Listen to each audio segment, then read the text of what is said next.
Well, it's time to rise and shine, peoples. It is a Monday morning. It's time to get up and get moving. That's right. You're wasting daylight. Good morning to you. I'm Kevin Elkin, and of course, this is Decisions 2.0, where we talk about the things of life. Some of it makes sense, and some of it doesn't. We're going to figure it out one way or the other. It is July the 7th, 2025. It's another day on top of the ground, and the ground, of course, is not on top of you.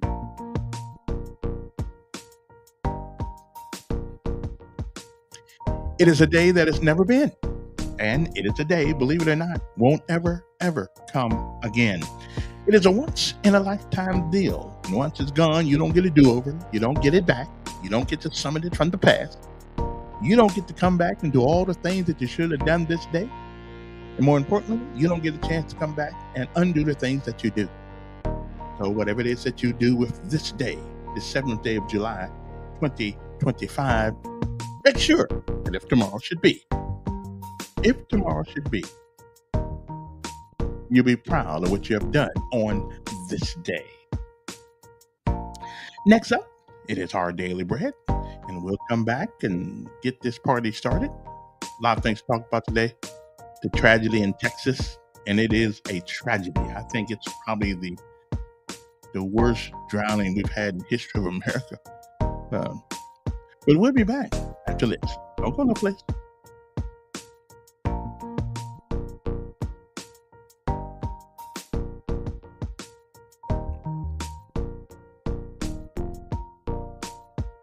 We are good and we please God when our hope and faith are in Christ alone, not in our goodness.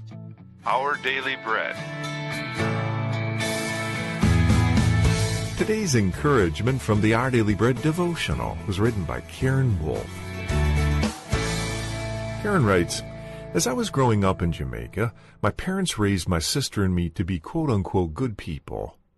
In our home, good men obeying our parents, telling the truth, being successful in school and work, and going to church, at least Easter and Christmas. I imagine this definition of being a good person is familiar to many people, regardless of culture. In fact, the Apostle Paul in Philippians 3 used his culture's definition of being good to make a greater point. Paul, being a devout first-century Jew, followed the letter of the moral law in his culture. He was born into the right family, had the right education, and practiced the right religion. He was the real deal in terms of being a good person according to Jewish custom. In verse 4, Paul writes that he could boast in all of his goodness if he wanted to. But as good as he was, Paul told his readers and us that there is something more than being good. He knew that being good, while good, was not the same as pleasing God. Pleasing God, Paul writes in verses 7 and 8, involves knowing Jesus. Paul considered his own goodness as garbage when compared to the surpassing worth of knowing Christ Jesus. We are good and we please God when our hope and faith are in Christ alone, not in our goodness. Today's Our Daily Bread devotional scripture reading is from Philippians chapter 3, verses 1 through 11. Further, my brothers and sisters, rejoice in the Lord. It is no trouble for me to write these same things to you again, and it is a safeguard for you. Watch out for those dogs, those evildoers, those mutilators of the flesh. For it is we who are the circumcision, we who serve God by His Spirit, who boast in Christ Jesus, and who put no confidence in the flesh, though I myself have reasons for such confidence. If someone else thinks they have reasons to put confidence in the flesh, I have more. Circumcised on the 8th day, of the people of Israel, of the tribe of Benjamin, a Hebrew of Hebrews, in regard to the law, a Pharisee. As for zeal, persecuting the church. As for righteousness based on the law, faultless. But whatever were gains to me, I now consider loss for the sake of Christ. What is more, I consider everything a loss because of the surpassing worth of knowing Christ Jesus my Lord, for whose sake I have lost all things. I consider them garbage, that I may gain Christ and be found in Him, not having a righteousness of my own that comes from the law, but that which is through faith in Christ, the righteousness that comes from God on the basis of faith. I want to know Christ, yes, to know the power of his resurrection and participation in his sufferings, becoming like him in his death, and so somehow attaining to the resurrection from the dead.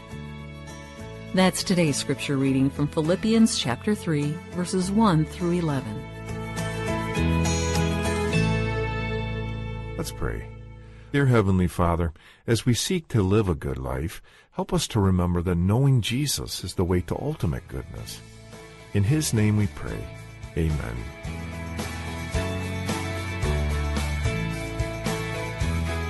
Today's encouragement was provided by Our Daily Bread Ministries. Now it's time to get up. Okay? Time to get up. Let's get it done. Let's get it done. Let's get it done. Let's go, let's go, let's go, let's go. Bo diddly, have you heard? Bo diddly, have you heard? We're gonna jump from a big iron bird. We're gonna jump from a big And iron right bird. to Stand time. up, hook up, shuffle to the door. Stand up, hook up, shuffle to the door. And you leap right out and count to 4. Leap right out and count to 4. If my main don't open wide, if my main don't open wide, I got a reserve by my side. That's right. I That's got a reserve by my side. Here we go. Here we go. Here we go. All the way. All the way. All the way. Gotta be. Gotta be. Rough and tough. Rough and tough. Rough and tough. Hey, lottie, lottie, lottie. Hey, lottie, lottie, lottie. Well, it's the grits and we're so glad we can join in. Well, it's the greens and the come on. We're so glad that they're gone. Those that are. Here we huh? go. Here we go. All the way. Every day. All the way. Airport. Alrighty then. Well, that's how we wake up first thing around here. Now it is a Monday, and which means that I have to give you guys my motivating speech today, and the one it only lasts for a few minutes. It is by Tim Tebow, and it's about living a life of significance. Most of us that are successful, that's pretty good. The problem is success is for you, but to have a life of significance, one must affect other people, in a good way, of course. So here we go with Tim Tebow and live a life of significance, and then we'll come back with the issue of today. But we gotta start the day off right. Okay, sometimes you just gotta do this. Okay, you just have to. Sometimes you just gotta do something different. Okay, so where's Tim at? Right here. Okay, right there. Now where did he go? Oh, there we go. Right there. Here we go. Okay, Tim Tebow, a life of significance. We'll be back. When I was at the University of Florida, for every home game, we would get in the bus at our hotel and we would drive right by the stadium and we would stop at what's called the Gator Walk. In every game I played there was probably 20 to 40,000 fans at this Gator Walk ready to greet us as we get off the bus. I would see all these people. I gotta tell you, there were a lot of voices that started to hit me. One of the first voices that instantly hit me was pride and arrogance, because I would look out and I would see thousands of jerseys with my number on it. I would look out and I would see Bible verses that they were wearing because I wore them. And so for a second you thought, dang, I'm something. They're here for me. This is pretty cool. I must be somebody. There's a picture that I stumbled across, and it's one of Time's 100 most influential images of all time. And it's a picture of this young girl. She's on her way from her village to a feeding center not far away. And she's so malnourished and she's moving so slow that this vulture is waiting to attack. So the young man that took this picture, I think there was probably something in his heart that he wanted to do good. He wasn't sure. So he captured this picture and he just waited, and then the vulture got closer. So he kind of shooed the vulture off, and then he walked away, and the vulture would come right back. And he was told, because of some of the sicknesses in the areas, don't touch anybody, don't do anything. And so he didn't. He didn't. He did nothing. Because apparently the cost was too much. So he left. He went back. The New York Times published this photo in 1993. In 94, he won the Pulitzer Prize for this photo. 4 months after this, he chose to end his life.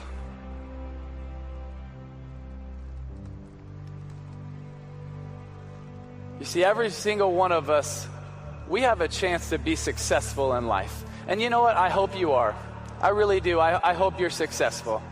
There's nothing wrong with being successful. But success is just about you. But significance is about other people. You see, that man that took that picture, he had success. That's one of the greatest honors a photographer could ever have. But obviously it wasn't enough.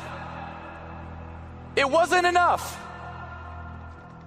So what's going to be enough for you? You see, success is great. You can do a lot of things with it, but it's not going to be fulfilling. And you can never forget that sense of urgency, that it's not about your timeline, it's about their timeline. While you might have 30, 40, 50 years, they have days, minutes, moments. She had moments, but it wasn't worth it to go pick her up. It wasn't worth it to give her a hug. It wasn't worth it to tell her about the gospel. Yeah, I won a Pulitzer Prize, but what does it matter? What does it matter? It doesn't. And I think the greatest tragedy in life is we're going to look back one day and say, I was successful in things that don't matter. I want you to be successful, but more than anything, I want you to be significant. And when you live for Jesus and you love people, I believe you're going to have a life of significance.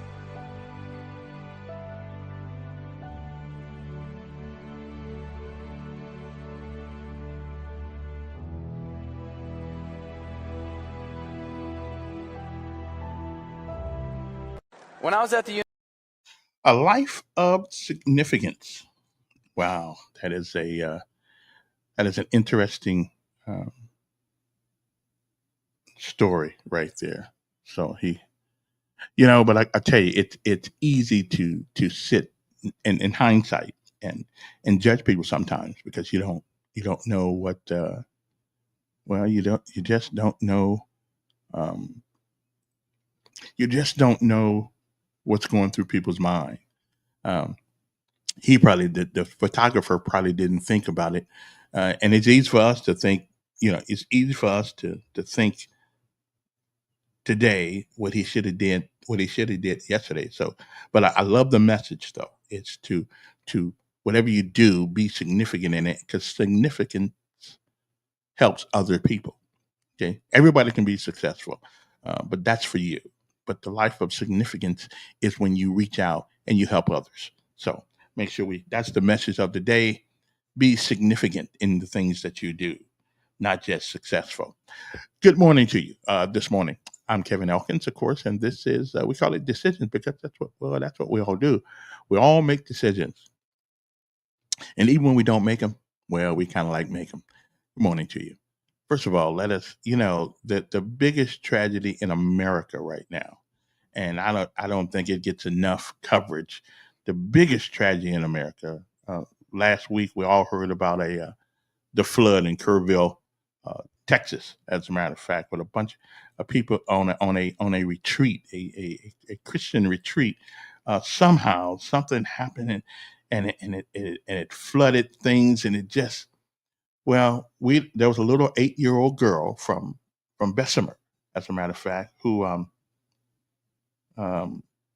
who drowned, as a matter of fact. But now this morning, as the reports come in, it's even worse than that.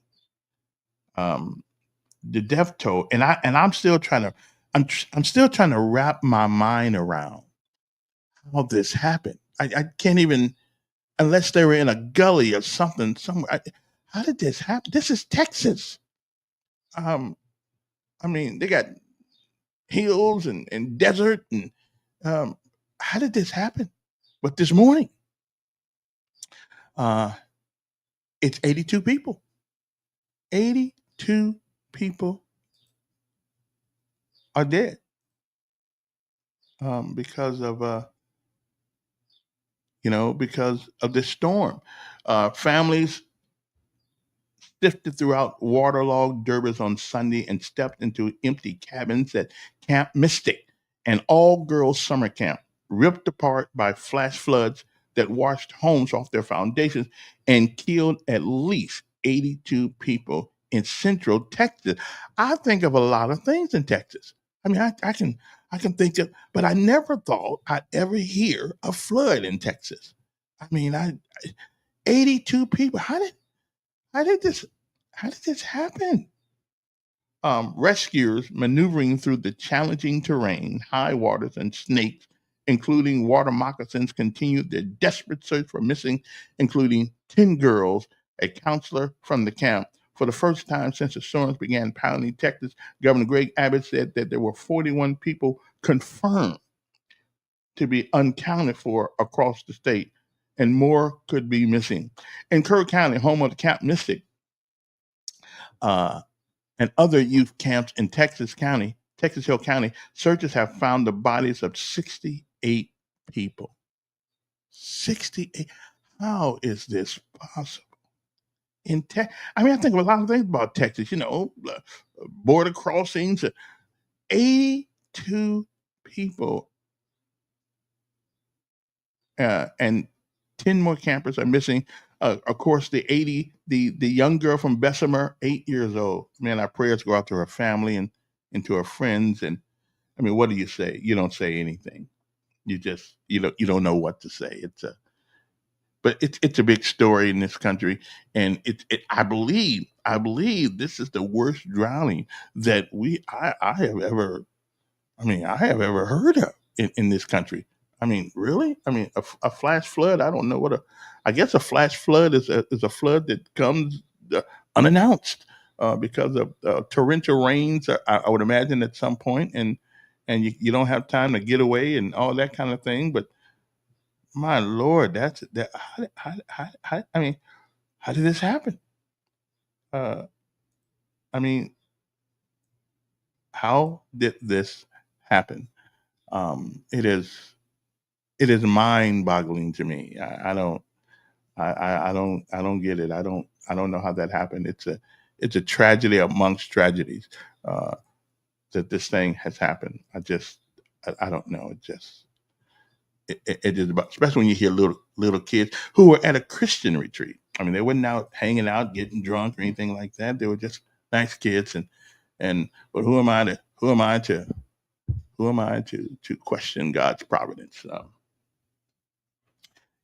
don't know. It's tough. I mean, I thought about it. And I said, wow, this is. I mean, in Texas, and I mean, you think of a lot of things going to happen in Texas, but you don't believe there's going to be a flash flood in Texas. I mean, you just don't. That's just not something you hear about too often, in that part of the country. But I know Colorado, I could understand, and Washington, I can't understand, and all the states, Georgia, I mean, all the places that border these rivers and things of that nature. But never in 1,000 years that I think would have a flash flood. And you got 82 people missing, 68 people they know have drowned. 68 people they know have drowned. And my Lord, how does and I mean that breaks my heart. I mean, anyway, and of course, with that many people, obviously, um, there's going to be a lot of states and a lot of people affected by this. And of course, it was affected in Alabama, Bessemer, which is right up the road near, I think Bessemer's up there near Birmingham, someplace, or right before you get to Birmingham. And so I don't know. It breaks. It ought to break a bunch of Americans' heart uh, because, well, it's just something you never thought you'd ever hear. You never thought you would actually hear that kind of thing uh, in America. I mean, that many people and children, and at a Christian retreat. I don't know. But what happened, I don't know. I guess, and like my good friend Dan Moore used to say, in the fullness of time, we'll find out. Um, we'll find out what happened. I guess it doesn't really make any difference at this point in time because, well, because it's already over. It's done. Anyway, good morning to all of you guys. One of the things that happened right before Friday, or was it Friday or Thursday? The big bill that everybody was whining about. I've never seen so many lies put on television in my life. I mean, I think there ought to be a law against knowingly lying in the media. There ought to be a law against that. Somebody should be held accountable for the things that they are putting out. I mean, it is absolutely atrocious. Um, but anyway, and then it seems like Montgomery can't seem to handle our kids downtown over the weekend and things of that nature. But that's just the way uh, that's the way it goes around here. We live in a different city. The personality of Montgomery, Alabama, has certainly changed over the years since I have been here. Um, I got a guy who wants to come on and talk about that. We're going to see if I can reach him in a few minutes. But it's terrible. The things that are going on in this city, and at some point, we have to blame. We're not holding our people. We're not holding. Um, we're not holding um, any of our leaders personally responsible, but we have got to hold them for the atmosphere in America. I mean, atmosphere in Montgomery, Alabama. We have to. We have to. Somebody has got to be accountable to to us citizens in this city. The things that go on around here. I mean, the unmitigated gall of some people around here um, to even do the things that they do. That somebody's got to be held responsible. Don't you think so? I think so. I think somebody ought to be held responsible uh, for the things that that go on. I mean, not the, well, at least accountable to us about the things that are going on because there's something wrong in this city. And I hate to bring in politics to this but I think politics has got a lot to do with this. I think that giving people making everybody a perpetual victim for everything that happens in life. Yeah, I think there's a philosophical underpinning that makes people think that they can act crazy and they can do whatever they want to do. The other day, evidently, some people in some part of town, even the police was confused. Even they, from what I've been told, even they just shake their head sometimes and wonder, why there were people smoking dope and all kind of things right in front of the police, and that even the police didn't know what to do, and what happened to us? I mean, honestly, what happened to us? Uh, it should start with you.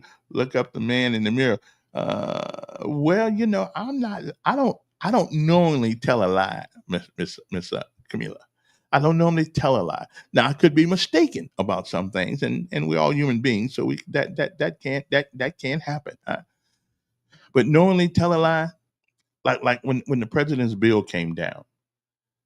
Oh man, this is one. Well, I'm getting a haircut, but that's nothing compared to the drastic cuts that the budget came the other day. Now, here is the thing, and might as well get into this. Here's the thing that irks me. Most people don't know that all of these cuts are going to take place over 10 years. Okay. And you know what? Don't you think it's time? Don't you think it's time that people stop thinking the government's going to take care of you from womb to the tomb?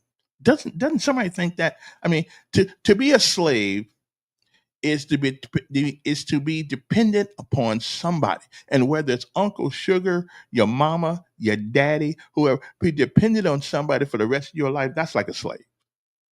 And so we have people in this country that think it's okay to be a slave to the government. Okay.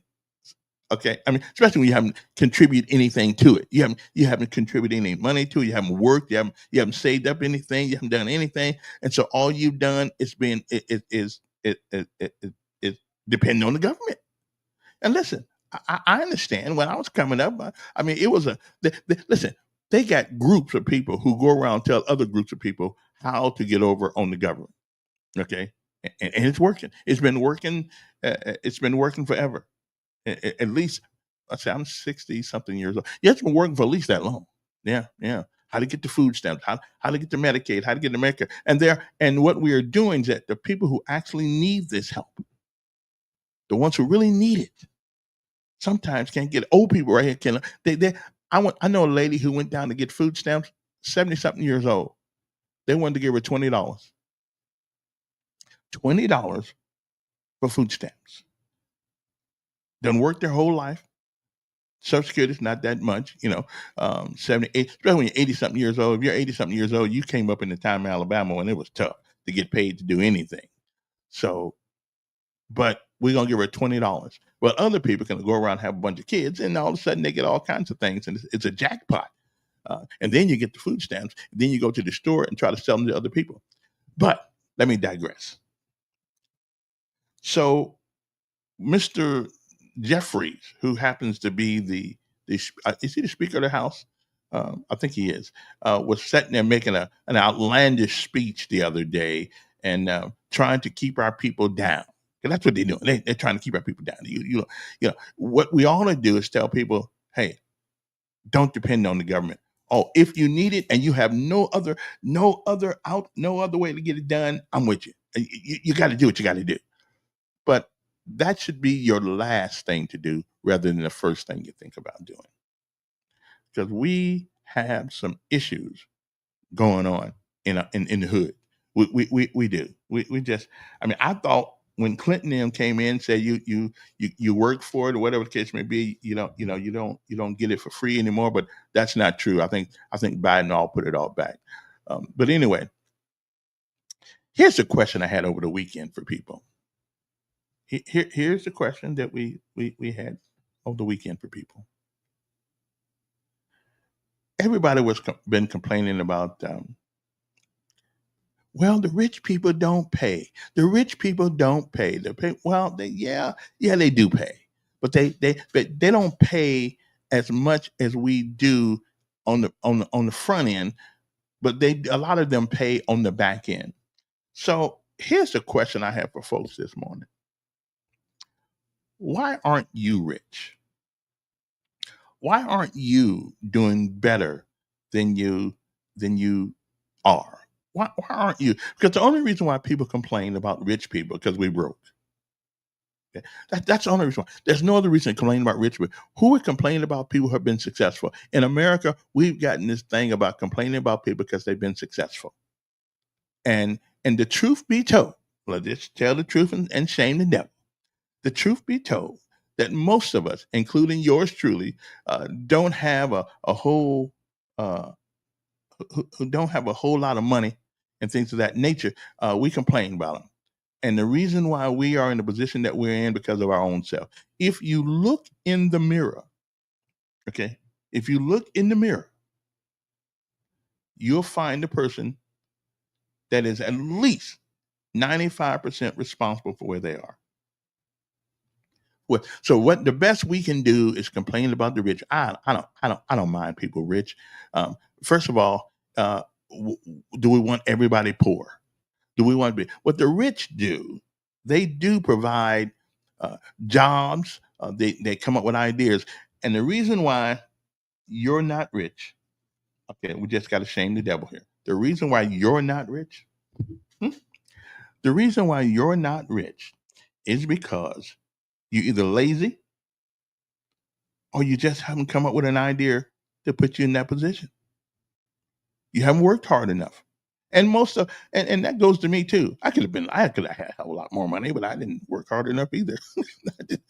So we put ourselves in these positions and then we whine about the other guy who spent 80 hours. Okay. I don't need to research this topic. I live this topic. Okay. I've lived this.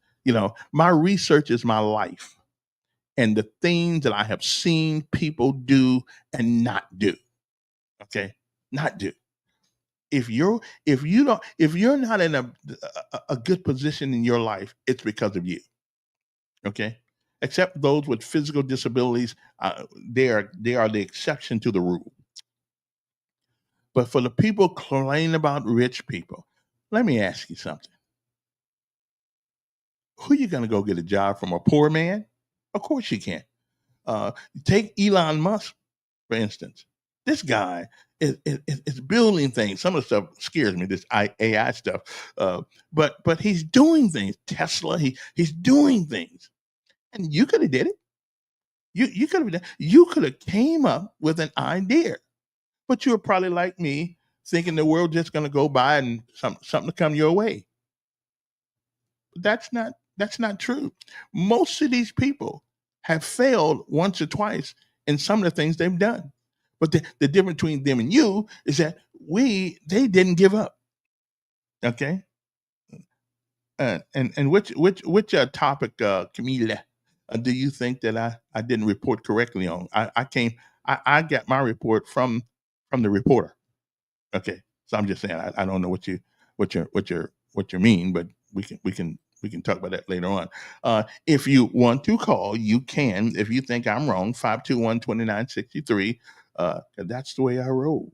Okay, because there's something wrong with our mentality in America right now. It should being successful or influential should not be a session of character assassination for people. Uh, if rich people are rich, somebody earned the money. Somebody earned the money. If your father, your parents earned the money and left it to you, well, they earned it. And it's your responsibility to figure out how to keep it. And that's what I like about Trump. His dad left him plenty of money in real estate and things of that nature, but he didn't waste it. He figured out how to make it more money. So that's good. I wish I had a dad to leave me something like that, but I didn't. Most of us don't. But that's because we're in the wrong sperm pool. But that's okay. If you are born alive in America, if you have an opportunity, but most of us don't want to do what it takes to be very successful. Be the through hard work or at least education, which is still hard work. So why aren't you rich? What rather than complaining about everybody else that's making a dime or two, why aren't you rich? Well, if you look in the mirror, you'll find out why. You'll find out why. Again, unless you were born disabled, physically disabled, or mentally disabled, the only excuse you have is that you didn't work hard enough. You, me, and a whole lot of people. didn't work hard enough. We just didn't. Because had we done, and so, but you have a chance, to at least correct it some kind of way through your kids. Tell them what it takes. Tell them what it takes to be successful. Okay, tell them there's no substitute for hard work. It takes hard work. There's no there's no there's no substitute for it. It's hard work. It's going to school. As a matter of fact, a lot of people, which is one of the reasons why they send their kids to private school as opposed to public school, because public schools teaches us how to exist, but it really doesn't teach us how to prosper. Okay, people are to teach their kids about hard work, and sacrificial work. As a matter of fact, do the jobs that you don't want to do. The first thing I hear people talk about, the reason why we have so many illegal aliens, because we as Americans don't feel like doing the things that have to be done. Rather, we want to do the things we want to do. I'm one of y'all. I'm one of us. I didn't want to get out there and pick tomatoes or cotton or watermelons or anything like that. So and then we get on people who do. I don't understand people who do. And my only disagreement with the president right now is the way he's doing this immigration thing. It leaves a bad taste in my mouth. It just doesn't feel right to me. It doesn't feel like America. That people now, there was the one the other day where people were sitting on top of a roof, wouldn't come down because ice showed up. I mean, in America, I know they came here illegally, but if the truth be told, we came here sort of illegally too. Christopher Columbus didn't make America. There was somebody here when he got here. Okay, so we kind of barged in too. And the Indians, everybody said, the Indians didn't come. They wasn't the first people here either. Okay, so nobody is the original inhabitant of where they are right now for years, probably for a couple centuries. No, nobody said. Everybody came from someplace. Okay, but some people come here. They put they need to the grind, and they do all the things they have to do. There are so many stories about people coming to Ellis Island with nothing. One guy, a black guy, as a matter of fact, I forgot his name, came here with $1.50 in his pocket, and that young man, and I'll get his number, his name when I research it at some point. But I read the story yesterday. I forgot his name. $1.50 came to Alabama and became a millionaire. And you think it was easy? No, I'm sure it wasn't easy, especially being black back in them days. Oh no, it wasn't easy. So again, why whine about people with money? Okay, why not figure how to make your own? Because, and I just got to say this: have you ever heard a Democrat, okay, say, rather than dogging rich people, here's how you can do what he does. Here's how you can. And today with AI and all these things out there, we got teenagers now who have made millions of dollars because they figured out how to capitalize on the AI. And your age has nothing to do with that or their age, but they are younger. They're more in tune to what's going on today. So the question is, why aren't you rich? Why aren't you rich? Why, if not rich, why aren't you doing better than you are? Well, you probably got the same problem I got. I was kind of lazy. Oh, I'm just a little lazy. My son used to tell me all the time, said, "Dad, you wasn't getting that check from the army. You'd be working harder too." He's probably right, but I didn't work hard. I worked hard at some point in my life, but not enough to amass millions of dollars. Well, come think about it. I'm a hundredaire. There are millionaires. There are thousandaires. Then they're like me, hundredaires, and then there are 20naires. The guy, every time you see him, he need to borrow $20. Okay, yeah, 20 nair. So anyway, That's just some of the things that we would I talked about on the weekend. Why? And here's the question: look in the mirror. And say why? Look in the mirror and say, why am I not better off than I am? Why am I not better off than I am? And if you are honest, you will have to say it's because of the guy that's looking back at you. Does anybody disagree with that?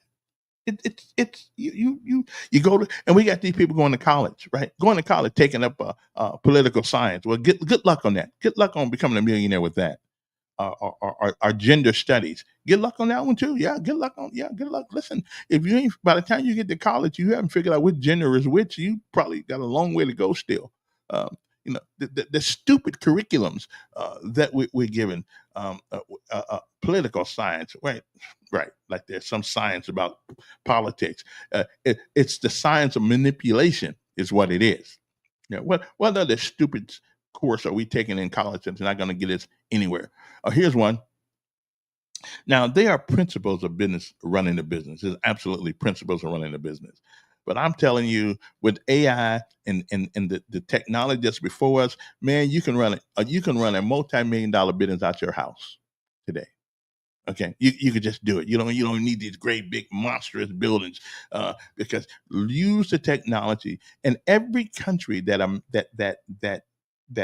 uh, the country that takes the advantage of the technology economically will probably be better off than everybody else. For a minute, and think about this: for the United States, we dropped the first nuclear bomb. We took advantage of the technology, and well, okay, then look where we are now. China, I think the Chinese are taking advantage of AI, and will they be us one day? Yeah, yeah, yeah. I think they already are. Tell you the truth, I think they already are. The only thing that's holding them back is they don't give their people the freedom. They don't give their people the freedom to prosper like America does. They just don't. They just don't do it. But if they gave, just think, if the Chinese, with all the people they have, and with all the the time that is spent copying American uh, technology, you would think that they would, if they had the ability themselves, they blow us out of the water economically. But so why aren't you rich? Why aren't you doing better than what you're doing? And I think I'm going to get somebody else in to talk later, hopefully next hour. They'll be able to talk about what happened downtown over the weekend. And although it's every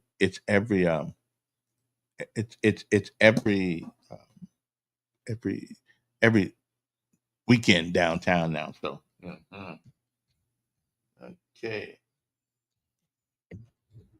just had to send somebody a message there.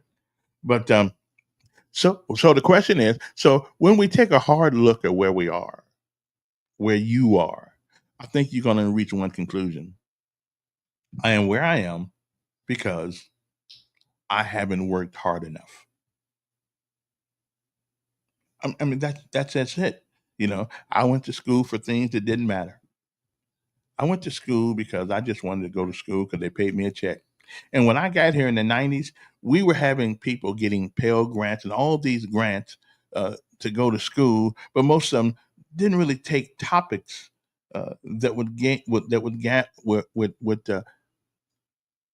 prosper them. That they could prosper with. And some just took the Pell Grants so they could pay the car note, the rent. I understand that. You do what you have to do when you have to survive, you do what you have to. I got that part. I know that part. But everything has a consequence. Everything has a consequence. No, why aren't you rich? Why aren't you in a better position than what you are? That is the question this morning. Why aren't you? And again, if we are honest with one another, we have to say because of who we are, the things we have not done. And let me give you an example. Michael Jordan was the best is the best basketball. I don't know much about sports, but I know he's the best basketball player in the history of basketball. He wasn't very tall. I think he was 6'5". Wasn't very tall. Wasn't even very good, as a matter of fact, because they kicked him off the high school team. But what did he do? What did that man do? That man practiced and practiced and practiced and practiced. And then on top of that, practice some more. We got to do the same thing. You don't have to be a basketball player. Whatever field that you in, be the best teacher. Be the top of the line in everything you do. Okay? Because talking about other people, what they have will never get it for you. That will never make you have it because you talk about somebody else because they got money. It just won't do you any good. You can talk all day long, and at the end of the day, you go to your ATM, you still got the same amount of money in the bank. The only thing that's going to change your life is you. I wish somebody had really told me that back in the day. My mom was a Democrat, so I got some of that Democrat stuff early on. But thank God I broke away from some of it. So I just because we are to be the perpetual in perpetuity broke folks in America. We're going to be broke in America for the rest of our lives because of our color. I don't believe that to be so. There are a lot of well-to-do black folks around here, not just in Alabama, but in the nation. A lot of them. But the minute everybody finds out they got money, hey, I'm your Uncle Joe. I know we never met me, but this is what I need. And probably everybody does that. Probably if you got a family member that gets rich, probably everybody knows who it is, and they all come out the woodworks about, can I borrow this? Can I borrow that? So brother just keep his mouth shut nowadays. He ain't saying nothing to nobody. Let him choose who he wants to help and who he doesn't want to help. And you'd be surprised how nice people can be to you. Matter of fact, you'll be surprised at the people that you're related to when you got money. You'll be surprised. You don't even know it, but they're related to you. I don't know where they've been all these years, but they've been around. So anyway, so again, the question is, and I think I need you guys to meditate on this all day long. Why are you not rich or well-to-do or better than where you are? Why aren't you? Well, if you like some of them people downtown over the weekend, those are people never be rich. They'll never be rich. They'll never do much of anything unless somebody grabs them by the head, by the neck, and said, "This is what you need to do." Okay, but you can't do that anymore because the one thing that is necessary to be successful, the one thing is discipline. This is why discipline is so important. Because not only does it give you a quieter atmosphere in school, it helps you go through the tough times. It helps you go through when things don't go your way. You don't just quit. You back up, reload, and you move out in a different direction. So this is why discipline is the essential ingredient into being successful in life. And if you can't be disciplined in school, then forget about it. Forget about it. You'll be in jail. I mean, the governor didn't build this 4,200 bed prison out there for no reason. They built that prison because they knew some of us was on the way. Okay, because if we don't want to go to school, if we don't want to do what's necessary to be successful, then the only thing we're going to do is bad things. We're going to do bad things. We're going to do bad things, and we're not going to do what we have to do. We'll try to do the things that we want to do, but we won't do the things that we have to do. So again, why aren't you rich? Why don't you have money? I mean, really whining about the other guy's money. Why don't you have some? And the reason is, look in the mirror. I have looked in the mirror. That's why my checking account sucks. But I'm getting too old to change my ways now. But maybe some people hear this and they'll say, you know what? Elk Dog is right. I need to work a little bit harder than when I've done. Okay. Before the opportunities of this country pass you by. And I'm telling you, the AI thing is scaring me to tears because I got to tell you, it is an amazing technology, and it is going to change the workplace in this country, all over the world. It is going to change it. So you better learn something about this technology, or else you are going to be unsuccessful. And if you live in Alabama, you're probably going to be out there in that Elmore County prison out there. Okay. Anyway, and I was wondering what caused that flood. Yeah, it's called the Guadalupe River. It rose 26 feet during the flash flood weather. And I guess a whole bunch of water came down. Just they got 82 people missing, 43 people they know that are dead from flooding there, and one of those dead young people is from Alabama, from Bessemer, Alabama, 8-year-old child. Okay. And while that's happening to them, back on the range in Montgomery, Alabama, on July the 4th, somebody gets shot. Now, it's not anything new because it happens just about every day, every weekend. Okay. So on the 4th of July, we are experiencing, we are celebrating our freedom, the so-called freedom we got in America, and we do got a little bit, but they're trying to get it. If you leave it up to the Democrats, we'll lose most of it. Okay. About 6:20 p.m. on July the 4th, police, firemen, they arrived at the 6,000 block of Sherburne Road, and with one person shot. Ernestine McGriff, spokesperson for the Montgomery Police Department, they found a man who had suffered fatal injury from a gunshot wound and was pronounced dead at the scene. Aren't we tired of hearing these stories? Every weekend, every other day, every 72 hours, somebody in this city is dying. Or at least being shot, if not dying. Aren't we tired of that? So what has brought this on? What has brought this on? Again, it is, like Martin Luther King said, it is your life's philosophy. It is your life. It's the things you believe that make you who you are, which put you either in a position of success or a position of failure. But either way it go, it's going to be one or the other. And did Whitewater get a whole bunch of people this weekend? What'd say? Big C? Oh, no, I was preaching like a preacher this morning. Oh, glory. Everybody. But these are things that everybody knows, Big C. Everybody knows this. Everybody knows that the reason they're not successful is because of their own self, unless they are either mentally or physically challenged. And then that's where we help those folks out. Okay. But everybody knows. But it's a lot easier to okay. Hope no kids ain't listening. But it's a lot easier to bitch about somebody else than it is to get up and do something yourself. It's a lot easier. Why you late for work? Man, the bus didn't run. Okay, walk. It's too far. Walk, then start early. Get here. I know a guy right now that walks all the way from Eastern Boulevard to downtown to Bricks. They got a brick company, and I forgot what they call it now. He walks. And when I see him, I'll pick him up. But he walks. Again, if you want to do it, and I'm gonna tell you something.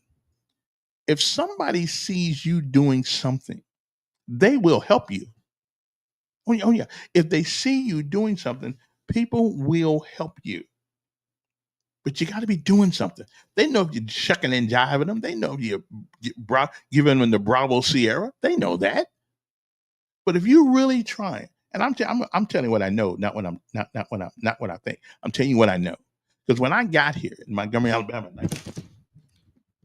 oh man, sorry about that. I'm getting excited. I don't know how I knocked that over, but I did. When I got here in 1991, let me see if I can get that back. When there's a will, there's certainly a way, and that's true. But when I got here in 91, I knew absolutely nobody. I got here January 91, as a matter of fact. I knew absolutely no one. As a matter of fact, I was so broke down that I had to go to Mr. John Knight Sr., John Knight's dad, and get a haircut for free because I had to go to an interview, and I didn't have the money at that particular time to get my haircut because I had to go to this interview. I didn't know where I was going, and then when I got over there, the guy said, "Oh, we just take an application." So I went and I borrowed money for a haircut. Well, I borrowed money to get on the bus, and get over there because my VA thing was still going through the thing there. So I said, well, I got to go here. I knew absolutely nobody. So I got through out of every building downtown when I was trying to start my little business, right? I was trying to start the little business thing there, had an idea and so I kept doing it though. I kept doing it, kept doing it, kept doing it. And people began to they began to see that I wasn't going to quit it. And so they began to help. Okay. They began to help me, as a matter of fact. So I'm not telling you what I think. I'm telling you what I know. If you're willing to put in the work, people will help you. They'll see your effort and they will reward that effort. They won't reward complaining, because complaining, any dog can do that. They won't reward complaining. You don't get a reward for that. But the people will help you do what you have to do. And I did whatever I had to do. Matter of fact, one of my jobs, is that my guest coming on right now? Let me see. Dun, dun, dun, dun. Oh, there he is, right there. Well, I gotta go. Wait a minute. I gotta go to the. I gotta go to the. I gotta go to the studio and see who's there. Well, if it ain't Pastor Willie Knight, how you doing, sir? How you All doing? right, Doc. How you doing? I'm doing I'm fine. good. I'm fine. And you were disappointed in some of the things that happened downtown this weekend. I just been disappointed in the leadership, not only just downtown, but what's going on here in Montgomery. Like what? I mean, just look around. Look around. It's more dangerous now than ever before. The problem is not, and I'm starting to learn, the problem is not the police situation. The problem is the lack of the lack of officers. The problem is the lack of structure. The problem, and structure within the system. The problem is the lack of discipline in the home. And I mean, it's bad all the way around, Doc. But right now, in this city, I don't have my seatbelt on. But, Yeah, why don't you put it on? Because it's killing my ears. Yeah. I'm gonna put it on. Yeah, put your seatbelt. It's against the law to ride without it on anyway. Well, Mr. I figured Enforcement guy. whether you get slung out the car or crushed in the car, if something happens, they got to clean you up either which way it goes. That's a sorry Right. excuse, but okay. That's a sorry excuse, but okay. And I really don't like to be tied down, to be honest. Okay, I understand. So But what happened? nevertheless, hmm nevertheless, I think just how the city is being ran is messed up right now. There is no respect for the officers, and as far as the system goes, Doc, what is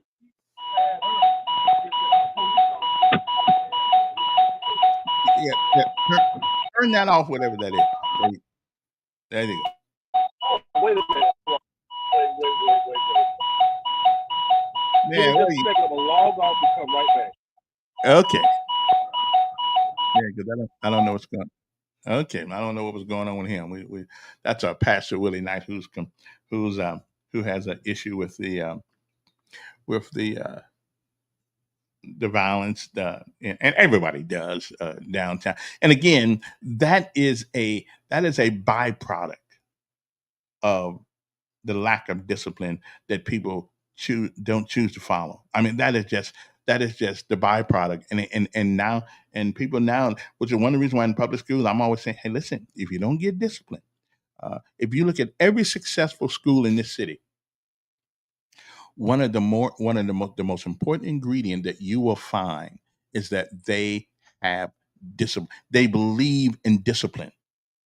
Okay, everybody. Valiant Cross is an excellent school, because they don't put up with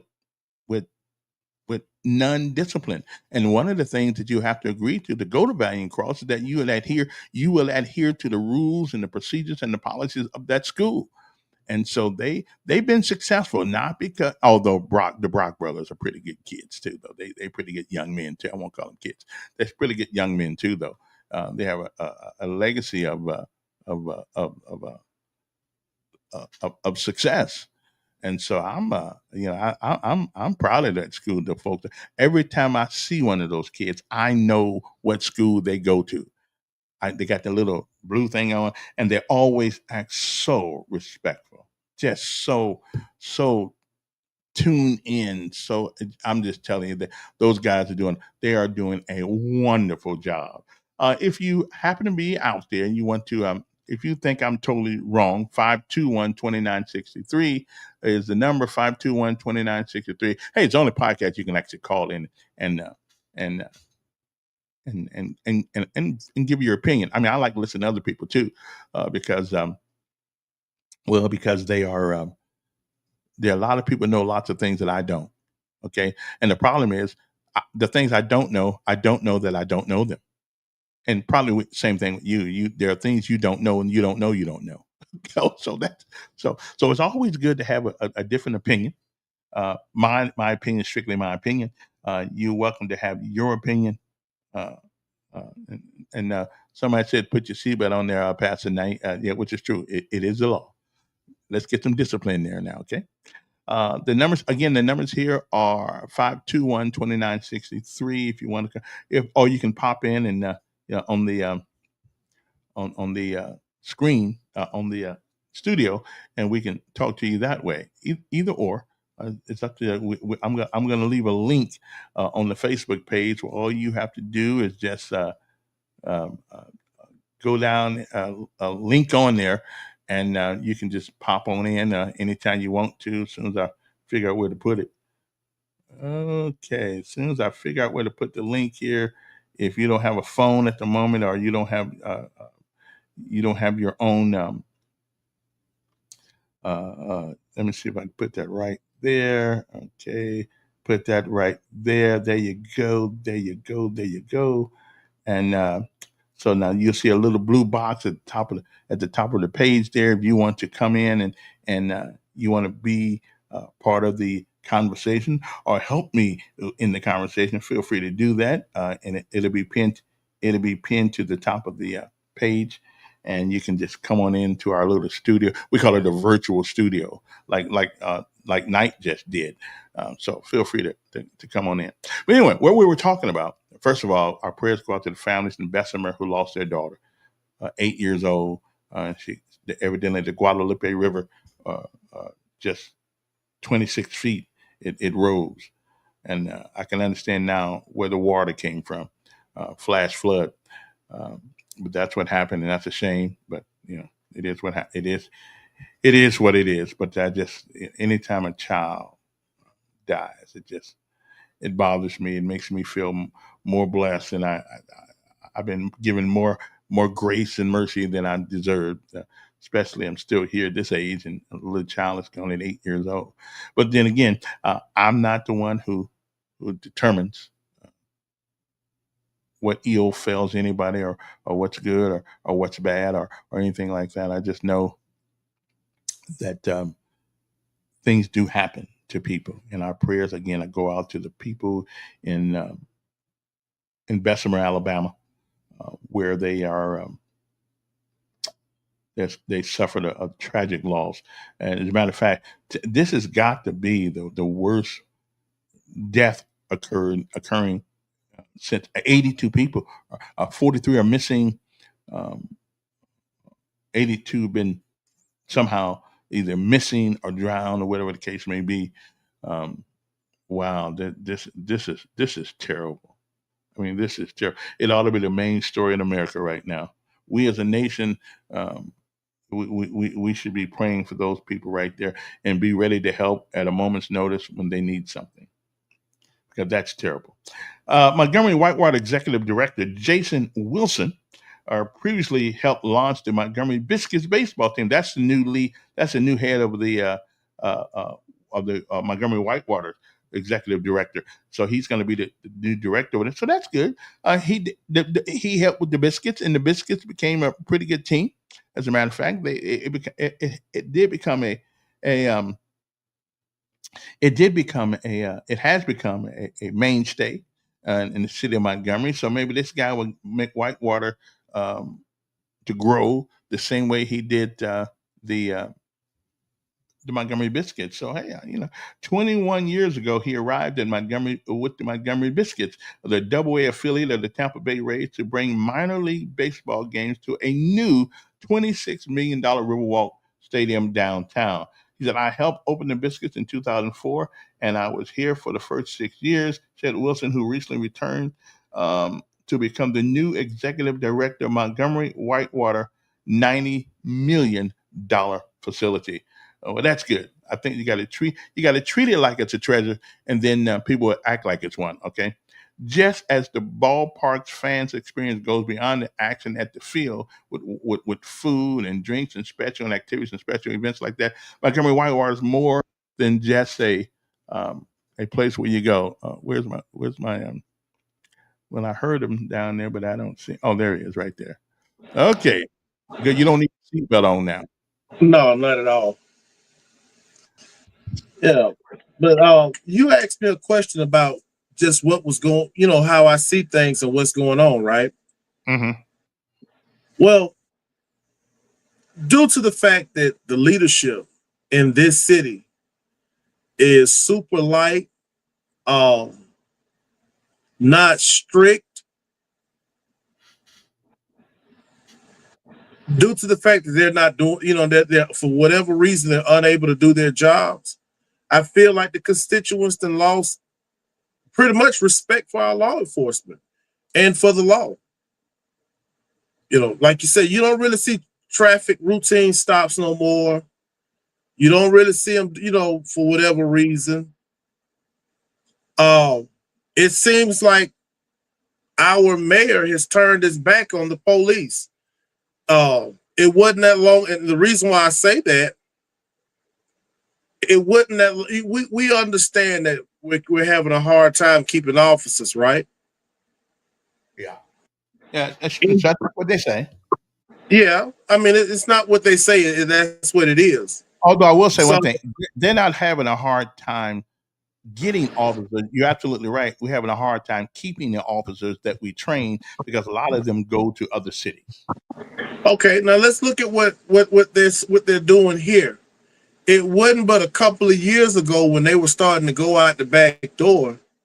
Instead of dealing with the problem, they decided to come up with this thing called a police review board. So you're going to have a review board for officers that you don't have. But yet, crime is steadily spiking. Year after year, it's steadily spiking. I just, that whole thing right there between the mayor and law enforcement is something that people in the city turn a blind eye to. So now when you don't have no police officers and crime is getting higher because the criminals realize you don't have any police officers, you have a problem. The criminals understand that there are no officers. They know they can go and do whatever they want to do. And even if you call the police, chances are they're probably not going to come. That's where we're at. Now, I assume they will come if they have the manpower to do it. That shouldn't even be an issue. If they have the manpower to do, you're a tax-paying citizen. If you happen to reach out to law enforcement, they should respond. Whether it's serious or minor, it's up to the discretion of the officer when they arrive at the scene. If this was a real call or a worthless call, if it was a worthless call, you could be fined for that. But you don't even have enough officers to determine that when the calls are showing up because you just flat out don't have the manpower. Let's say we're going to make you mayor for a day. What's the first thing you're going to do to fix that? If I was mayor for a day, a few things, not just one.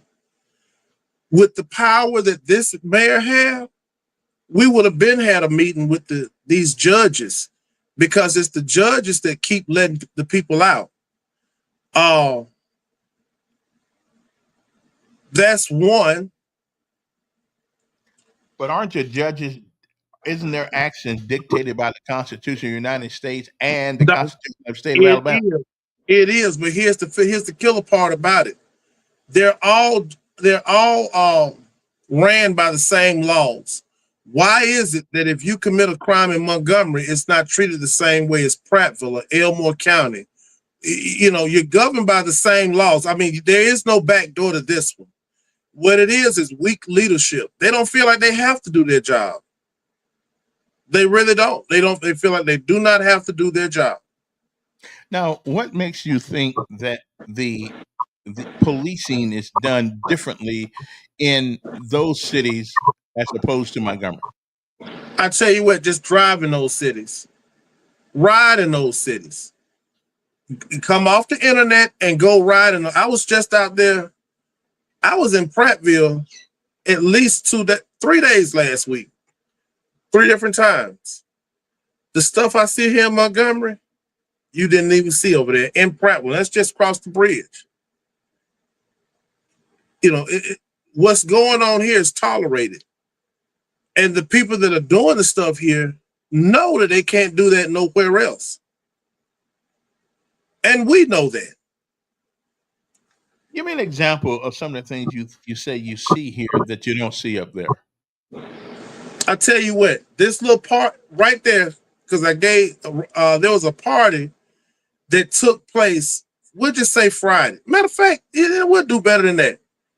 The foolishness y'all are complaining about in downtown Montgomery, it would never take place in Prattville.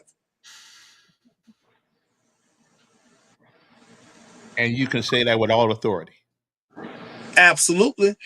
I tell you what, have you heard the people in Prattville complain about the stuff we're complaining about at the rate we're complaining about it? Loud music in their neighborhoods, places being shot up. Show me any story, any. I'm open to read. Have you heard any stories where their police officers did not respond when they called? Have you heard any stories about when they dialed 911, they got the answering machine? I'll wait. Have you heard any stories of them having a lack of officers? I'll wait. Well, I don't live up there, so I really don't I mean, know. we're close enough. They Yeah, see everything. We see everything. Have you heard? Is my question. Absolutely not. Even we talking. Absolutely not. Definitely not Elmore County. Definitely not Clanton. I mean, so no. So there's got to be we're all governed under the same rules. So there's got to be a problem with something that we're doing. I'm only going to disagree with you on one thing here, though. I'm all for the police review board, not as a means of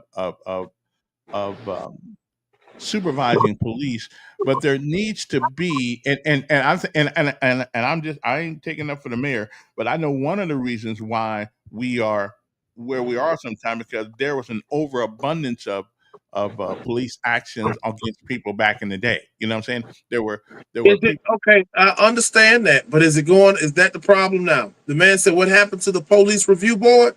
That's an easy one. You don't have no cops to review. Well, that's not. We got some cops. We got somebody working. I think me and you can review the 30 officers that we have on staff, right? Yeah. But I believe that the review board itself is a way to have a liaison between us and the police and the mayor, because what's legal may not be right and what's right may not be legal. But in law, it's about what's legal and not. I mean, I don't think you ought to take people to jail for some of the things we take people to jail for. I don't think if you got paraphernalia in your store that sells that people use it to smoke stuff. I don't think you ought to go to jail for that. I mean, I can agree with that, but let's just be honest. Is that the problem now? No, no, no. That's Okay, not so all the time. why are we even dealing with issues Oh, that are what? non-issues?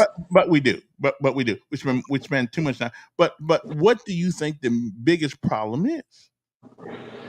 Lack of leadership. I mean, that's easy to say, but give me I mean, some. that's what the problem is. It's that Let is me get on the no bone. everything starts with the top. Everything starts with the top. Hmm. If there's a problem, you always go to the top.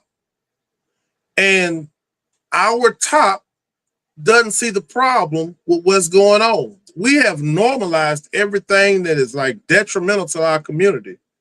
We've normalized a lot of stupid stuff.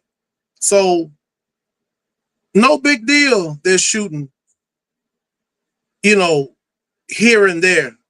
You know, it's bad when the doctors get on TV and ask the public to stop shooting because they don't have enough beds to deal with the people.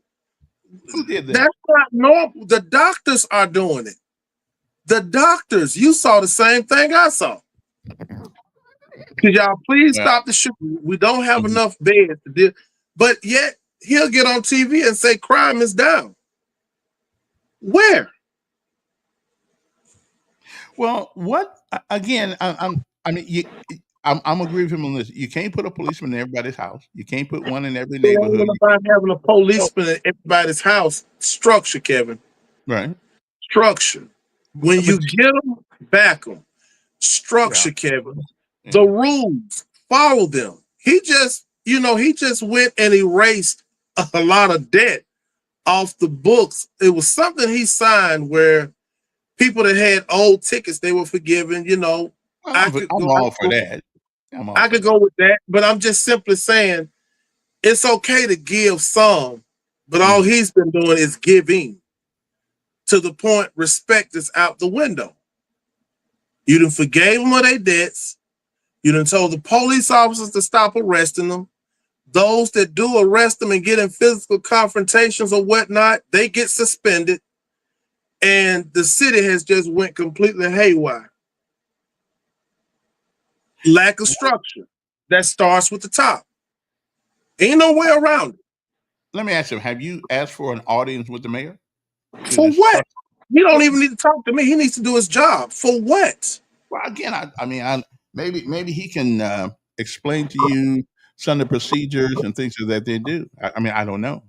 Well, what he might need to do instead of meeting with me is meet with some of these other mayors that are not having these issues and let them explain to him what they're doing in their cities so we can start, I guess, looking more like them.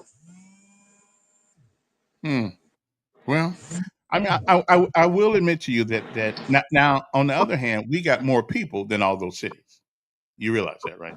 I mean, we got more people. So I mean, We might have, okay. We used to have more people. We got more people leaving the city now than ever.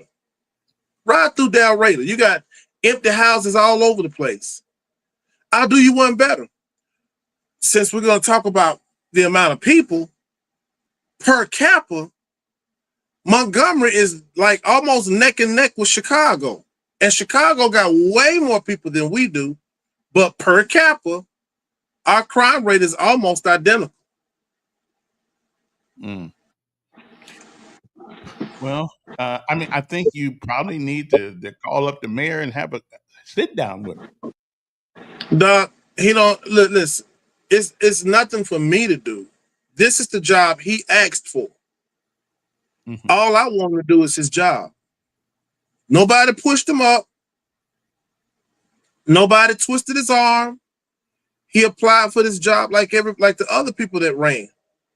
I don't have to have no special one-on-one time with him. All I'm asking is that he do his job. Just that simple. It's nothing to really sit down and clack glasses about. I think they done enough sitting and dancing since he came in the office. I think it's just time for him to do his job. I mean, anytime it's to the point where you can read about people just pulling up at stoplights, traffic lights in broad daylight and having shootouts, You got people running stoplights like it's nobody's business. The boulevard has been turned into a doggone drag racing strip. Oh, they talking about you, Kevin. Yeah, I know. But the boulevard and the Atlanta highway has been turned into a straight drag racing spot. Shootouts happen almost all over the city, just at different times. There is no respect for officers. You barely see the police officers. It's just bad. It's bad, Kevin. It's bad. Y'all can keep saying it's only a small percent. That is a lie from the pits of hell. It reminds me of a story of something my mom used to tell me. She said, when you were in school, if you let the smallest person pick on you, then eventually everybody is going to start picking on you. Well, the small criminals were picking on our police officers and the good people here in Montgomery. Well, now, Kevin, that has multiplied. A lot of people are picking on the good people in Montgomery. You can't go nowhere and have a good time. They're fighting. It was a fight downtown by 2 or 3 weeks back to back.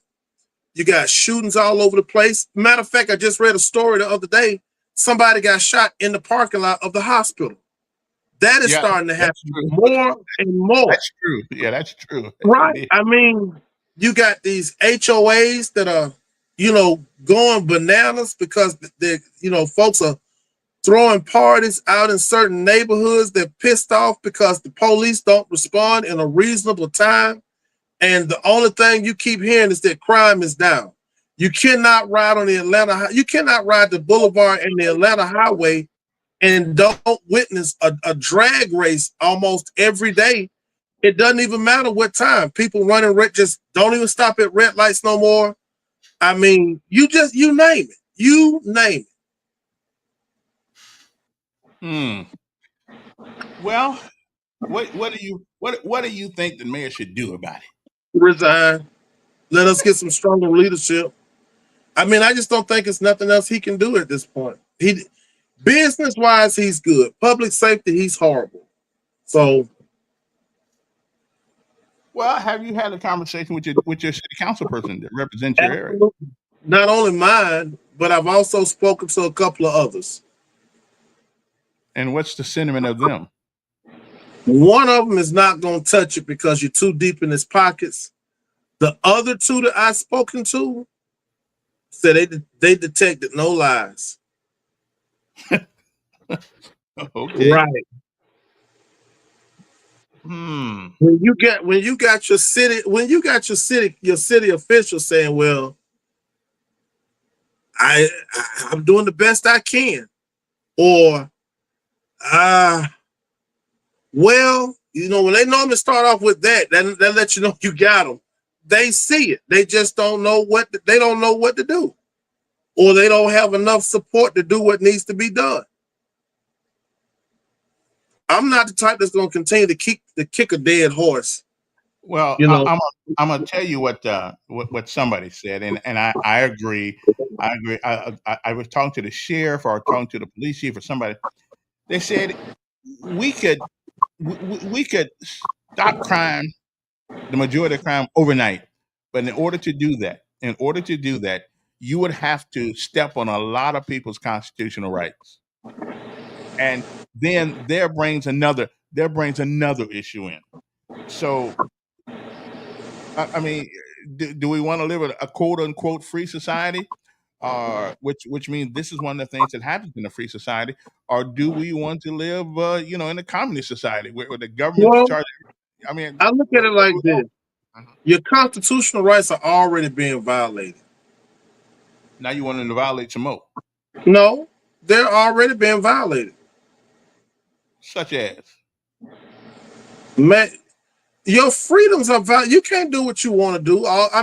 Go strike a joint up and tell me how free you are. MPD ain't gonna do nothing. Go to another city and strike a joint up and tell me how free you are. And that's No, something that comes from the ground. I agree And with you you. know, Yeah, and it you know comes. what's so crazy? In in some states, some cities, marijuana is legal, and Yes. in that same state, in certain areas, it's illegal. So it seems like your constitutional rights are already being violated because if you know, according to the law, whatever's the law is supposed to be the law. So we're not as free as we think we are. Tell you what else you do: start making your own alcohol in certain areas, and Okay, tell we me know how. they stopped that in 1920s. I mean, but you still got your constitutional right. You could do whatever you. So your constitutional right said if you want to be a girl and you're a boy, the government will pay for your operation. But I think. that same government said that you're not allowed to smoke weed. That you didn't have to add Well, nothing well, to it. well, well, Trump did away with that one. Yeah, we good on that one.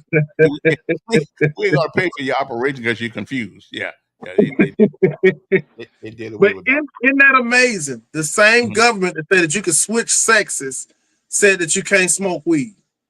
Make that make sense. Well, although Trump in office now, so we not. Matter of fact, the other day that he signed an executive order. Listen, if you're a man, you're a man. You don't play on women's sports. You play on men's I sports. And agree. if you can't beat the men, then you just can't do it. Yeah, but yeah, You know what? I got to go back and see what all these executive orders he didn't sign because he signed so many. I don't even know what the law is anymore. yeah. Well, most of us don't till we break it. So, but that's okay. Well, I wanted to get you on because something happened downtown this weekend, and I just thought you wanted to elaborate on that, or what do you I think? mean, what talking about the shooting down there? Right? Was it a shooting or was it a They just? said they were shooting up and whatnot. It's normal now. It's normal now. So, and downtown is no more valuable than any other part of the city, but we've normalized that now. So you could take your date out to a nice little dinner at the Ravello, and as Mhm. y'all are sitting there gazing in each other's eyes, pay absolutely no attention to the gunshots that are going on outside of the Ravello.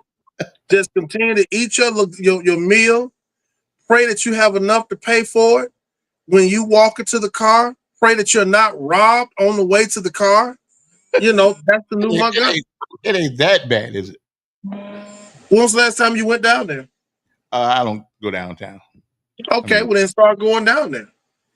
well, I can't afford to go downtown. I'm a poor man because I'm Well, maybe you need to get you a ski mask and a pistol and go down there and join the rest of the guys that are making money on the weekend. well, yeah, we ain't gonna go that far on it. But again, if you could tell the mayor, give him a suggestion what he should do, what would that be? Go to one of these cities that are actually doing a lot better than us and find out from them what they're doing and try to pull some of those ideas from them. Are they Wherever doing are they doing better, or is the crime not reported as much as it is here? Doc, the crime is not being reported all over the place, right? Hmm. But it's kind of hard to ignore it when you're saying crime is down, but I log on City Watch Uncut and I'm looking at bodies laying in the streets, people hollering because the loved ones are shot. It's kind of hard to hide that. Hmm. Well, It's kind of, so unfortunately, social media has replaced the news. We don't yeah, watch the news anymore. but I don't I think. log right on. But The next how much credibility though? How much credibility do you give social media? way more than I give the news. The news is edited. The news, they pick what they want to tell you. Well, so does Social media social does it. media. No, they Well, don't. yeah. No, they don't. It's more wide open. I can go on the Nextdoor app. I'm looking at people posting ring cam videos of their houses, folks running up on the front doorstep, stealing packages off the front doorstep. You got people reporting break-ins, people reporting shootings. All you have to do is just sit back and count what you see and then look at what they're reporting. Social media has exposed what the world wasn't ready to deal with. Well, Let's see, Uncut. Let me see what's on City Watch, Uncut Prattville, Uncut Montgomery. I don't see anything that's. Let me see. I see anything that's on there that's bad today. No, I don't see It's much kind on. of early. Huh? It's early today. It's early. Okay, but I don't see anything. Okay, well that means this morning though we're doing all right because I don't see anything on here at the moment that's bad at all. Not at the moment. Now last week, well, yeah, yeah, somebody 16 minutes ago somebody wrote what happened on Norman Bridge in South Decatur this morning. They had a big police presence, yellow tape and all. That don't sound like it was a choir rehearsal to me. No, well, but as long as you have people though, you're gonna have something happen. Kevin, You're gonna you have something. are, but at the same token, if you ain't got structure, you're gonna have chaos. Well, let me ask something. Again, though, we do got this. I know it gets in the way often, but we do got this thing called a Constitution, and you just I'm can't. not saying, listen, I'm not saying break no constitution. I'm not saying violate nobody's constitution. I'm simply saying do your job. When it comes down to, it seems like when it comes down to doing your job, now you want to talk about the Constitution, you want to talk about rights and this, that, and the other. Let's look at these other cities. Are they whining about the Constitution or are they living in peace? More peace than we are. Well, of course, I live here, so I don't really know what's going on. I tell you what, just go get outside of Montgomery, man. You know, I'm in and out all the time. Most of the times on business meetings. Get outside of the city. Evaluate what do you see around. Certain things that we allow, other cities don't allow it like that. Other towns don't. What do you think we allow though that other cities don't? I mean, panhandling is ridiculous. Oh well, that's true. That's true. Panhandling in Montgomery is ridiculous. That's just for starters. Mm-hmm. Yeah. Well, That's the mayor doesn't really go for putting people in, getting rid of the panhandle. I will say that much about him. He because the SPLC came downtown a year or so ago, or 2 years ago, whenever it was, and whining about it. The governor signed a law though you are not supposed to panhandle on state roads, Federal Drive, Atlanta Highway, and they there. But now you just got done saying a few minutes ago that we don't have enough policemen. So do we do we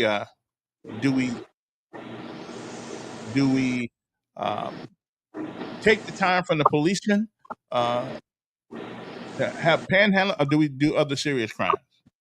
Well, I'm gonna tell you like this. At this point, I think we just need a flat out new regime. Let them come in and let them start from scratch. We can't build with what we have. We just can't. I have absolutely zero faith in what we have in office right now as a whole. There are a few good members, but as a whole, we're in trouble. And everything starts with the head. You know, it is what it is.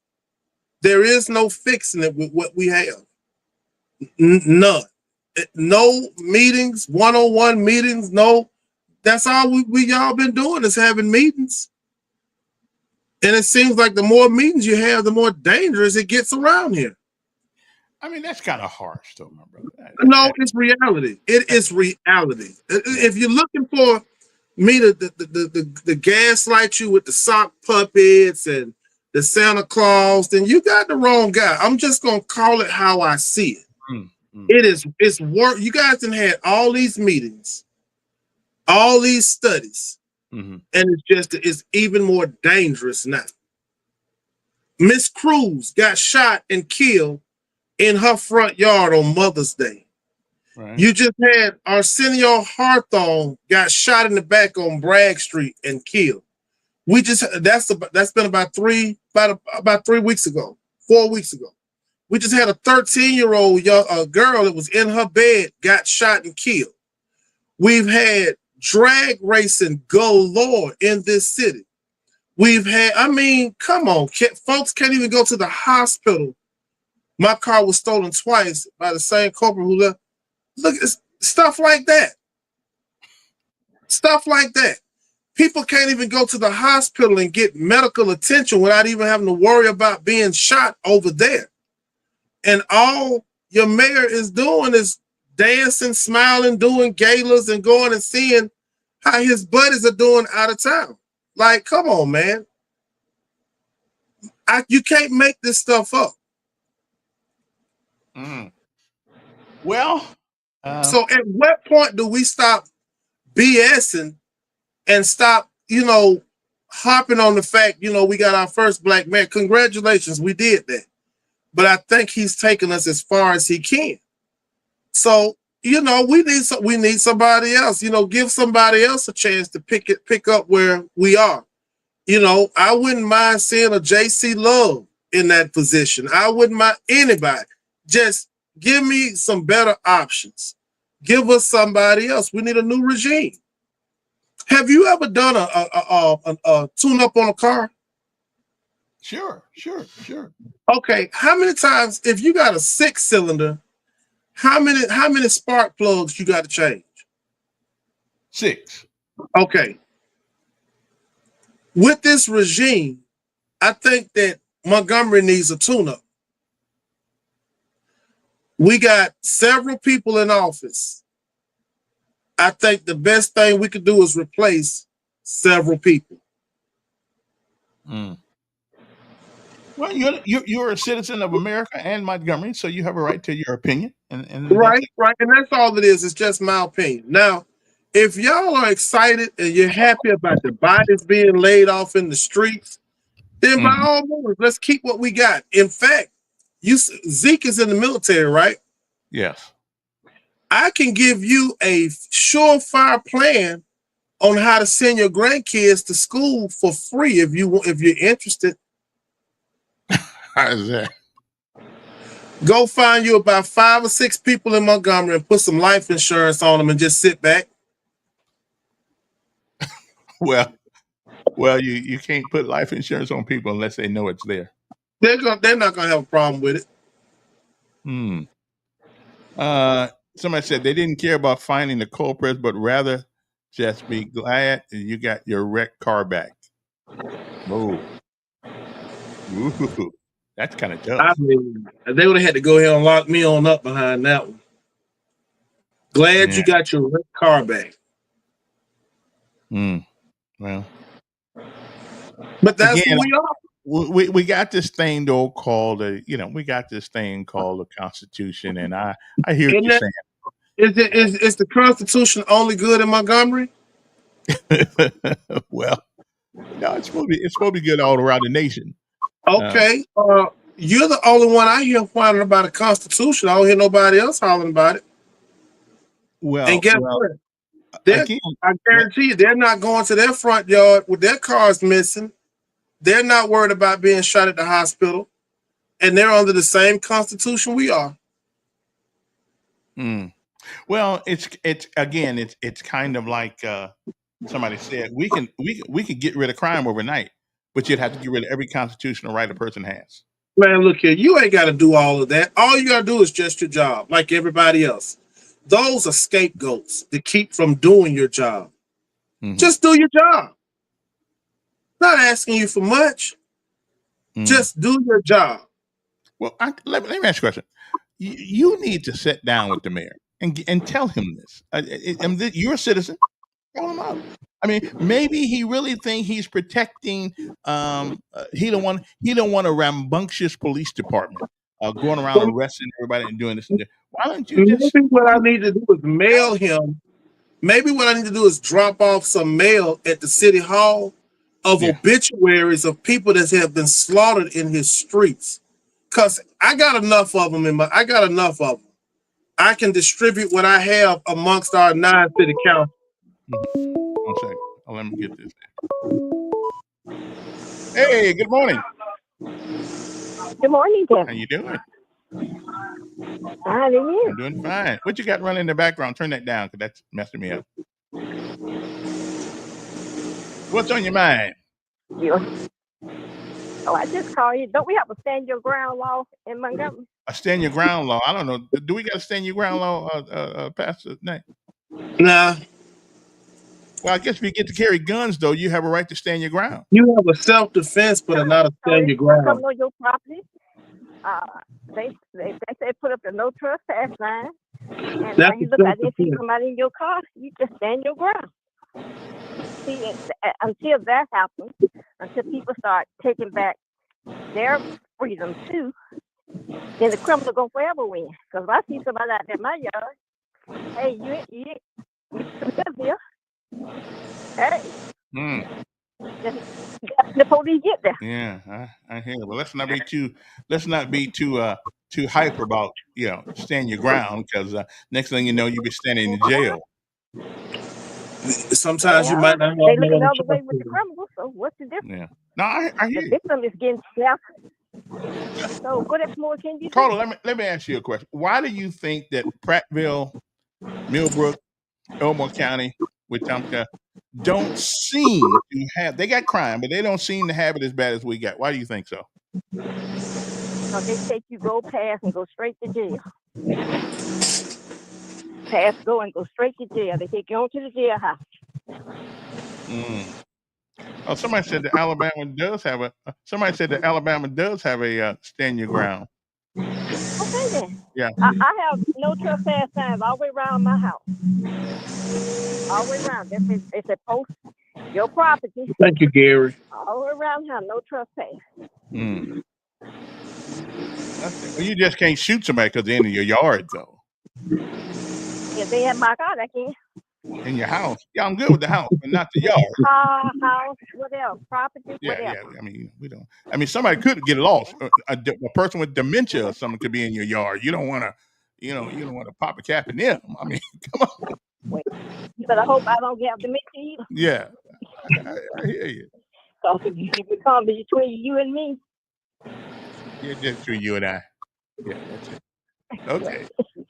You and I, you corrected me after 30 years. Well, no. I was saying just between you and I wouldn't correct you. I mean, I think, listen, language is about communicating. As long as we communicate, I don't care what you say. Hey, I give you 1 point, Kevin. yeah. Anyway, see you later. All right, appreciate it.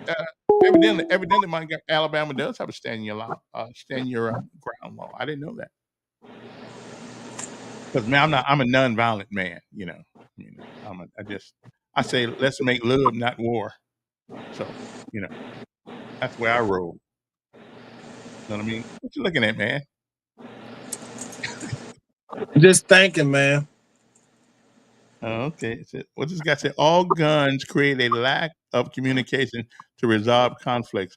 Yeah, and listen, this guy brings a great. What I'm not blaming the governor for the proliferation of gun crimes, but I am telling you, if you can get a gun and you don't have to tell anybody you got it, you don't have to have a license for it, anything like that. All of a sudden, you're 5'6", but you feel like you're 6'6", because you got a gun in your pocket, and conflict resolution is out the window. So I think we ought to rethink that. If nothing else, people have to carry a license for concealed. I think. I thought, didn't they have to carry that at one point? Yes, they had to carry it. I don't know why people thought. Yeah, because we wanted to. I got one too. But we want to know who's carrying a gun. That's what we want to know. If it's concealed. Well, and if you I would say this: those that are causing the problems don't have a license. Never had one. So there lies the bulk of your problems. So now it comes to this right here. What are you going to do about it? Right. But the problem is, right, because we have no license to carry concealed, we have people now who think they all of a sudden got a foot taller because they got a gun in their pocket, and therefore they don't have to resolve the issue peaceably. They can just pull out their little gun and either shoot you or you shoot them. So I think having that license, though, means that you are accountable to somebody for using that gun. Let me ask you this, okay? So you asked the question. I was listening to something that the caller had said. What do you think would happen if they had it set? And I'm almost for certain that something like this is riding in certain areas. If you commit a crime with a gun and it's not self-defense, it's mandatory that you see the judge, no bond. I'm with you. As long as it's not self-defense, yeah, I'm with you. I think that's me. You know, let's not let. When you look at it, like I thought about something that Chief Harris had said when she came in behind Finley. She said that we keep rearresting the same people. Mm-hmm. Well, why are you keep arresting the same people? Because they'll do something, make bond before they see the judge, and then go out and do something else. So if you commit a crime with a gun and it's not self-defense, keep them in until they see the judge. My nephews can get a burner.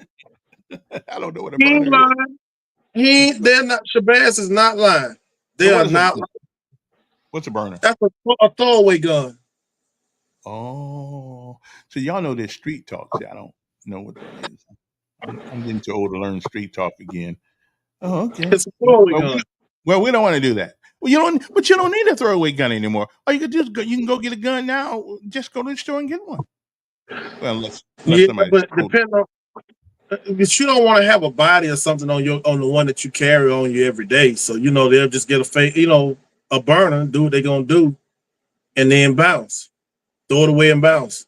Let me ask you, and this is going to be controversial, and I understand that we ain't going to have time. We don't have time to cover this in depth, but I would say that our problem in our communities is a lack of daddies, not a lack of fathers. Everybody's got a father, but a lack of daddies involved with these young kids.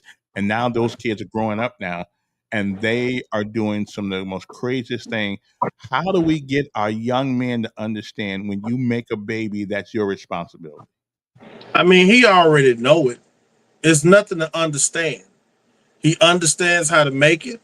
He understands that someone has to take care of it. But what he needs to understand is accountability and responsibility. And it goes back to structure. We're not holding certain people accountable anymore. They've made it too easy the way you can make a baby and walk off. And it's sad. It's sad. Everybody, unfortunately, Kevin, everybody has a right to breathe, but they shouldn't. Well, I'm glad somebody bred me, so we good. So. I'm just saying, you got a right to breathe, but a lot of people shouldn't. But if you're not ready to make that commitment to that child, if you're not ready to make that type of a commitment to that child, whether you're with that woman or not, if you're not willing to make a commitment to that child to be there for them, it's deeper than a marriage. Good, bad, better for worse, until they get 18 or death do you apart. If you're not ready to make that commitment, then don't make the baby. And it's just that simple. We know what we're doing. Mm-hmm. We know what it takes to get them. Well, some of us don't. Yes, you do. When you lower your trousers, just what can happen. Okay, preacher. I mean, unfortunately, Kevin, hey, my coffee ain't kicked in yet, so you still catching it raw and uncut. And I tell my daughters the same thing. Don't let nobody talk you into nothing, a situation that you ain't gonna be able to handle, because my baby rocking days are done. Yeah, my baby's gonna be 13. I'm gonna enjoy some of my life before it's over with. I'm not gonna be tied down with no grandbabies, and not right now. And they understand. So y'all feeling all lovey-dovey. I tell you what, with some of these laws that they changing, it's gonna make you think twice before you let that woman talk you into that bed or that man talk you into the bed. You're gonna look at them a little bit differently knowing that you ain't gonna be able to take advantage of a lot of these systems like they used to. So Yeah. accountability, responsibility, and you know what? Stop thinking that the only men that you could talk to would have to be your son. Talk to some of these boys that don't have fathers. Remind them, hey, look, you go out there lowering your britches if you want to and make that baby. That's gonna be on you. You know how expensive Pampers are? You know how expensive milk is? How much do you like getting sleep? You like being disturbed at your sleep every 2.5 hours because the baby hungry? You got to put it where they can get it. Yeah. Stop Maybe, sugarcoating it. then maybe our preachers need to have them sermons in the church. I ain't got nothing to do with them.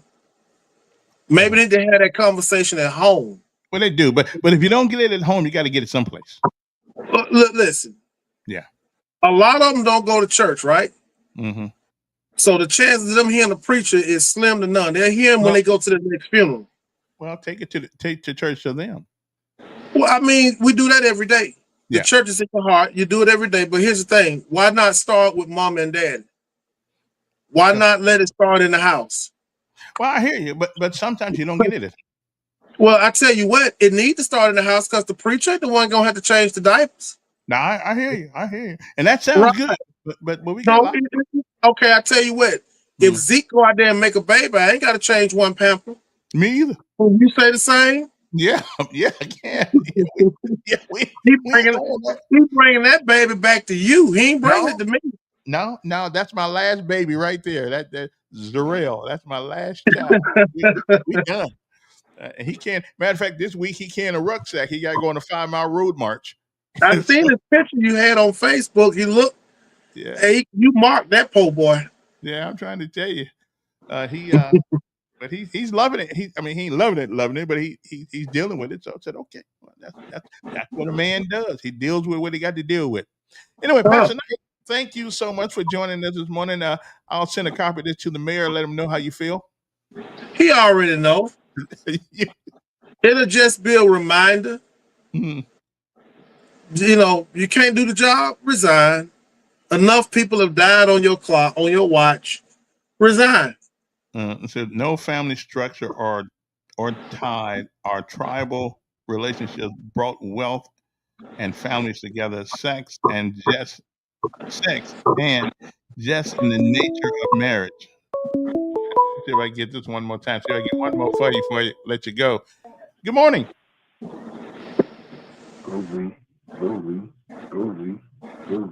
Okay.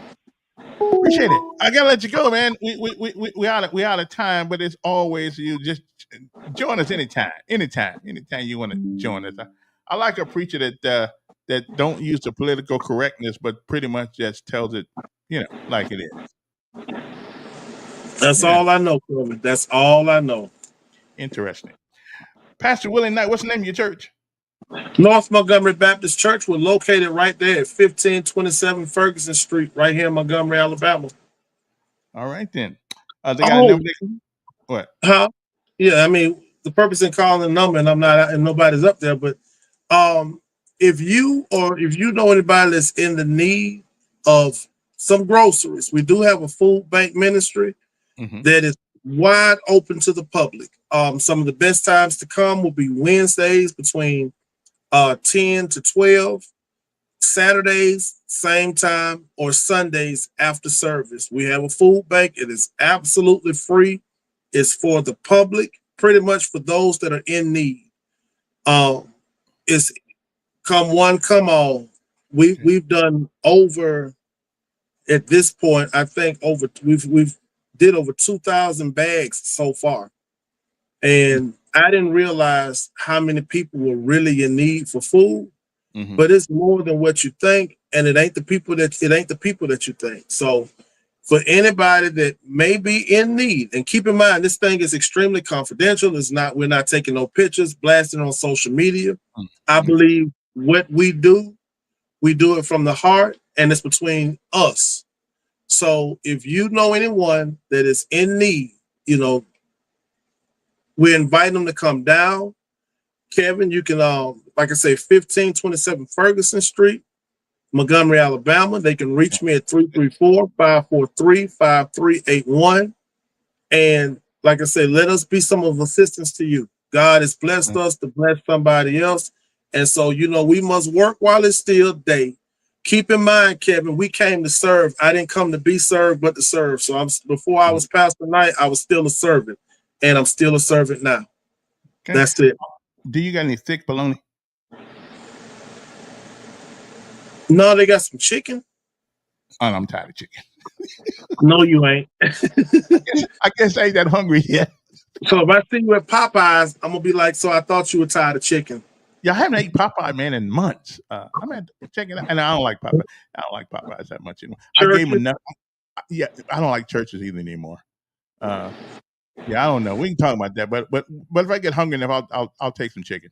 Don't get me wrong. A little chicken better. A little chicken better than no chicken. Yeah, it is. Give your address to your church one more time.